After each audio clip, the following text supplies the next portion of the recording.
Alors ici, on fait un genre de glute bridge sur une wall ball et où je pousse un poids. Ici, j'utilise un espèce de coussin de 25 kg pour pas que ça me fasse trop mal aux hanches.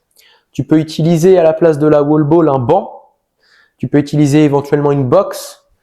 Utilise éventuellement aussi un canapé si tu es à la maison. En tout cas, il faut que tu aies un support qui soit à peu près sur la zone thoracique, entre les deux omoplates, pour que tu puisses bien aller chercher extension au niveau lombaire et extension au niveau cervical, et après bien repousser le support.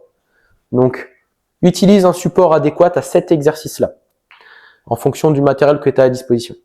Ensuite, les deux choses qui sont importantes ici, c'est la respiration et c'est les mouvements de la colonne vertébrale. Donc, quand je vais en arrière, j'essaye de toucher le sol avec les fesses. Donc, je vais vraiment chercher une grosse extension et je vais essayer de toucher l'arrière de la wall ball de mon support avec la tête. Donc, je vais vraiment chercher un maximum d'extension au niveau cervical, un maximum d'extension au niveau lombaire. Donc, tac. Et en même temps, je vais chercher mon inspiration avec une respiration ventrale. Donc, je gonfle le plus possible l'air. Une fois que j'ai fait ça, je vais venir faire le chemin inverse. Donc, je vais envoyer les fesses vers l'avant. Donc, je vais faire une flexion lombaire. Je vais serrer fessier et avancer le bassin.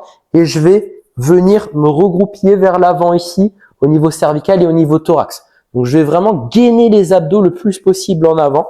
Je vais serrer fessier pour monter les hanches. Et ensuite, j'ai fini mon mouvement. Et cette partie-là du mouvement, je la fais avec l'expiration. Donc,